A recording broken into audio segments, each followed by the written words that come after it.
Hi friends welcome to my channel सिलाई blog. देखो आज अंटापट्टी सिलाई देखा। देखो मुझे गोटे साइड देखी अंटापट्टी किपरि कपड़ा बाहर की बाहर को रही अन्य पटटी बहुत सुंदर भाव में फिनिशिंग भाव रही। आम दुई प्रकार अंटापट्टी मुझे सिलाई की देखी आपन को जो सुविधा होती सिलाई करेंगे सेमती। देखो प्रथम देखी अति सहज भाव में सिंपल भाव में आप अंटापट्टी को सिलाई करेंगे। आमर देखु संपूर्ण लंबाटी आम मापी नवा आपण मोर 12 इंच अच्छी तो से हिसाब से मुझे कपड़ाटी को मुझे देखो 12 इंच नहीं ये साइड नहीं 4 तो गोटे साइड 5 1 इंच डिफरेंस हम जम बटम पट्टी साइड टी आमर अधिक रोचे आमर जो साइड जॉइंट करुँच साइड टी आमर टे सान रोचे।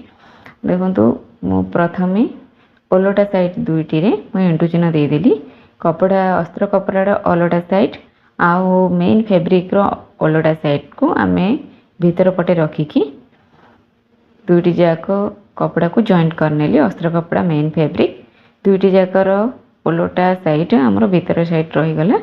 देखो बड़ पटड़ी मु बी लिखिकी आपन को देखी जोटा कि बड़ साइडटा 5 इंच रोटा सीटा आम बटम साइड मु सिलाई करुँची सान साइडटा जोटा कि 1 इंच कम अच्छी सेटा आम जो साइड आमर काख सिलाई जो आमर साइड सिलाई से साइड रखी तो ताको अति सहज भाव में आम दुईटी जाक अस्त्र कपड़ा सहित मेन फैब्रिक को आपड़ चाहिए प्रथम ही से दुईटी कपड़ा को आम जॉइंट करें।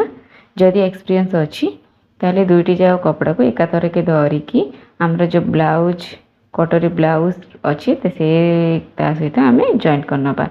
देखो तो मुझे जॉइंट करनेली तो आमर से कपड़ाटी बाहर को देखा जाउची देखुचंदी नॉर्मल जेमिति आमर कटोरीटा आम सिलेइले आमर कपड़ाटी बाहर को देखा जाउची सेमती देखा जाउची किंतु मु देखंतु देखैची आउ गोटे साइड मु सिलाई करिची जोटार कि ए कपड़ाटी देखा जाउ नै से संपूर्ण प्लेन और सुंदर भी देखा जाउची तार फ्रंट साइड बैक साइड दुईटी जाक समान आमर देखुचंदी मु जो सिलाईटी अभी देखैली तार बैक साइडटा पछपटटा कपड़ा बाहर की खराब देखा जाउची किंतु फ्रंट साइडटा सुंदर देखा जाउची किंतु मु एबे जो डिजाइन देखैबी जो उपाय आपण तैयार करेंगे तार पछ साइड मध्ये हमर ठीक रहइबा। देखंतु हमर बटम पट्टी आउ साइड रो दुईटी जाकर लंब 5 इंच लेखा अछि मु एठी नेछि अंटा पट्टीटा को जहारो देखंतु गोटे साइड अछि 4 इंच आ गोटे साइड अछि 5 इंच 5 इंच जोटा अछि सेटा हम बटम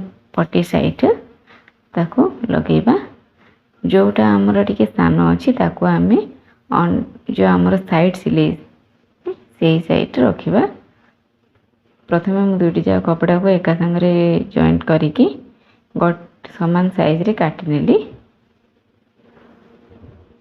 तापर प्रथमे गोटे अस्त्र कपड़ा जो मो अंटा पट्टीर अस्त्र कपड़ाटी को ओलटा साइड देखंतु मो एंटू चिन्ह पकई देली मेन फैब्रिक रो भी ओलटा साइडटा मु आपनको जणाइबा पई दुईटा गुड़िकार ओलटा साइड रे मु एंटू चिन्ह पकईदेली।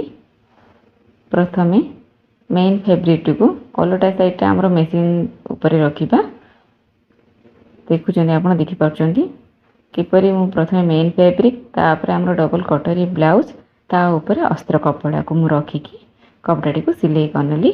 ओलटा साइड देखंतु संपूर्ण तळे अछि आमर ओलटा साइड पुणी फ्रंट साइड आमर देखा जाउची ओलटा साइड सेही भली भाबने आपण सिलाई भी जमर भी कन्फ्यूज हेबेनी आपण देखि पारथिबे मु आपण जानिबा पई इंटू चिन्ह देइची।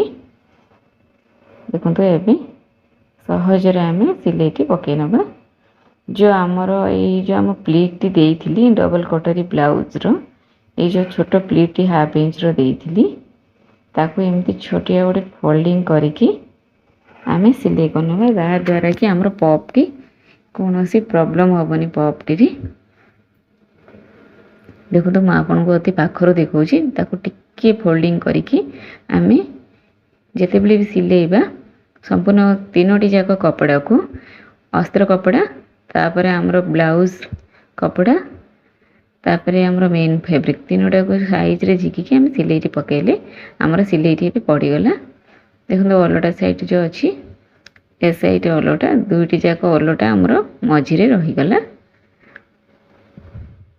जो आमर से अंटा पट्टी साइड रे आमर जो कपड़ाटी बाहर को देखा जाउतले ताहा आमर ଭିତରେ ରହିଗଲା, ଯେଉଁଟାକି ବାହାରକୁ ଜମାରୁ ଦେଖା ବି ଯିବ ନାହିଁ। ଦେଖନ୍ତୁ ଉପରେ ତା ଉପରେ ମୁଁ ଗୋଟେ ସିଲେଇ ପକାଇ ନେଲି, ହେଇଗଲା। ତାପରେ ଦେଖନ୍ତୁ ତଳ ପଟଟି ମଧ୍ୟ ଆମକୁ କୌଣସି ଅସ୍ତ୍ର କପଡ଼ା ସହିତ ସିଲେଇ କରିବା କିଛି ଆବଶ୍ୟକ ନାହିଁ। ମୁଁ କିପରି ସିଲେଇ କରୁଛି ଆପଣ ସମ୍ପୂର୍ଣ୍ଣ ଭିଡ଼ିଓଟି ଦେଖନ୍ତୁ। ଯେଉଁଟାକର ମୋର ଲମ୍ବ ଅଛି 8 ଇଞ୍ଚ, ମୁଁ 7 ଅଧରେ ମାର୍କିଂ କଲି। ଠିକ୍ ସେମିତି ସେପଟ ସାଇଟ୍ ମଧ୍ୟ ଆମର ମାର୍କିଂ କରିନେଲି। ମାର୍କିଂ କରିକି ଦେଖନ୍ତୁ ସେଇ ମାର୍କିଂ ଏଇ ମାର୍କିଂ ମଧ୍ୟରେ ମୁଁ ଗୋଟେ ଗାର ଟାଣି ନେଲି। ତାପରେ କପଡ଼ାଟିକୁ କାଟି ନେଲି। ସମ୍ପୂର୍ଣ୍ଣ ସିଧା ଭାବରେ ଆମର କପଡ଼ାଟି କଟି ହେଇଗଲା। ତାପରେ ଏବେ କିପରି କରୁଛି ଆପଣ ଧ୍ୟାନ ଦେଇ ଦେଖନ୍ତୁ। ସମ୍ପୂର୍ଣ୍ଣ କପଡ଼ାଟିକୁ ସମ୍ପୂର୍ଣ୍ଣ ବ୍ଲାଉଜ୍ ଯେଉଁ ଆମର କଟୋରୀ ବ୍ଲାଉଜ୍ ସିଲେଇ କପଡ଼ାଟିକୁ ଫୋଲ୍ଡିଂ କରିକି ଆଣିକି ଏଇ ମେନ୍ ଫେବ୍ରିକ୍ ଅସ୍ତ୍ର କପଡ଼ା ମଝିରେ ମୁଁ ରଖିକି ଗୋଟେ ସିଲେଇ ପକାଇଦେଲି। ସିଲେଇ ପକାଇବା ପୂର୍ବରୁ ଦୁଇଟି ଯାକ ଯେଉଁ ଆମର ଅଣ୍ଟାପଟି କପଡ଼ା ସମାନ ଥିବା ନିହାତି ଆବଶ୍ୟକ। ସେ ଆମର ସମାନ ରହିଲେ ହିଁ ଆମର ଯେକୌଣସି ସିଲେଇ ଠିକ୍ରେ ରହିବ। ଦେଖନ୍ତୁ ମୁଁ ସିଲେଇ ଏବେ ତା ଉପରେ ଗୋଟେ ସିଲେଇ ପକାଇ ନେବା।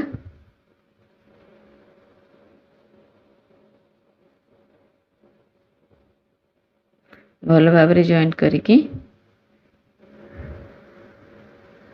ଦେଖିଲେ ଏବେ ଗୋଟେ ଆମେ ସିଲେଇ ସାଇଜ୍ରେ ଦୁଇଟି ଯାକ କପଡ଼ାକୁ ସାଇଜ୍ରେ ଧରିକି ଝିକିକି ଆମେ ଗୋଟେ ସିଲେଇ ପକାଇ ନେବା।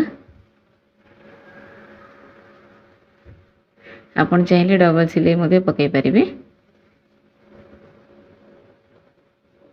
ଦେଖନ୍ତୁ ଡବଲ ସିଲେଇ ପଡ଼ିଲା ପରେ ମୁଁ କପଡ଼ାଟିକୁ ସୂତାଟିକୁ କାଟିକି ଦେଖନ୍ତୁ ଗୋଟେ ଛୋଟ ଫୋଲ୍ଡିଂ ଭିତରେ ଆମର ସମ୍ପୂର୍ଣ୍ଣ ବ୍ଲାଉଜଟି ରହିଛି।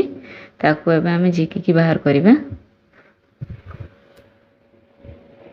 ଆପଣମାନେ ମୋ ଚ୍ୟାନେଲକୁ ଯଦି ପ୍ରଥମ ଥର ଆସିଛନ୍ତି ମୋ ଚ୍ୟାନେଲକୁ ସବସ୍କ୍ରାଇବ୍ ନିଶ୍ଚିତ କରନ୍ତୁ, ସାଙ୍ଗମାନଙ୍କ ସହିତ ସେୟାର କରନ୍ତୁ, ସମ୍ପୂର୍ଣ୍ଣ ଭିଡ଼ିଓଟି ଦେଖନ୍ତୁ। ଭଲ ଲାଗିଲେ ଲାଇକ୍ କରନ୍ତୁ ଆଉ କମେଣ୍ଟ ମାଧ୍ୟମରେ ଜଣାନ୍ତୁ ଆପଣଙ୍କୁ କିପରି ଲାଗିଲା। ଦେଖନ୍ତୁ ଫ୍ରଣ୍ଟ ସାଇଡ୍ ଯେମିତି ମୋର ବ୍ଲାଉଜ୍ କପଡ଼ାଟି ଅଛି, ଅସ୍ତ୍ର କପଡ଼ା ସାଇଡ୍ ମଧ୍ୟ ଦେଖନ୍ତୁ ମୋର ଠିକ୍ ଭାବରେ ଅଛି, ଯାହା କିଛି କପଡ଼ା ଦେଖାଯାଉନି। ଆମର ଜିଗ୍ ଜାଗ୍ କରିବାର କିଛି ଆବଶ୍ୟକ ନାହିଁ। ଏଇଭଳି ଆମର ସିଲେଇ କରିବା। ଦେଖୁଛନ୍ତି ଗୋଟେ ସାଇଡ୍ ଆମର କିପରି ସୂତା ବାହାରିକି ଖରାପ ହେଇ ଦେଖାଯାଉଛି, କିନ୍ତୁ ଅନ୍ୟ ସାଇଡ୍ଟି ଦେଖନ୍ତୁ କିଛି ନାହିଁ, ବହୁତ ସୁନ୍ଦର ଫ୍ରଣ୍ଟ ବ୍ୟାକ୍ ସାଇଡ୍ ଜଣାପଡ଼ୁନାହିଁ। ତ ଆପଣ ମଧ୍ୟ ଏଇଭଳି ସିଲେଇବାକୁ ଚେଷ୍ଟା କରନ୍ତୁ। ସିଲେଇ କରିବାର ମୁଁ ଦୁଇଟି ଉପାୟ କହିଲି। ପ୍ରଥମ ଉପାୟଟି ସହଜ କିନ୍ତୁ କପଡ଼ାଟି ବାହାରକୁ ବାହାରୁଛି, ଯାହାକୁ ଆମ ଜିଗ୍ ଜାଗ୍ କରିବାକୁ ପଡ଼ିବ। ଯଦି ଆମେ ସେକେଣ୍ଡ ଉପାୟଟିରେ ସିଲେଇ କରିବା ତ ଆମେ ଜିଗ୍ ଜାଗ୍ କରିବା ଦରକାର ନାହିଁ। ଆମର ଫ୍ରଣ୍ଟ ସିଲେଇ ବ୍ୟାକ୍ ସିଲେଇ ଜଣାପଡ଼ିବନି ଆଉ ସୁନ୍ଦର ଭାବରେ ଆମର ଅଣ୍ଟାପଟିଟି ସିଲେଇ ହେବ।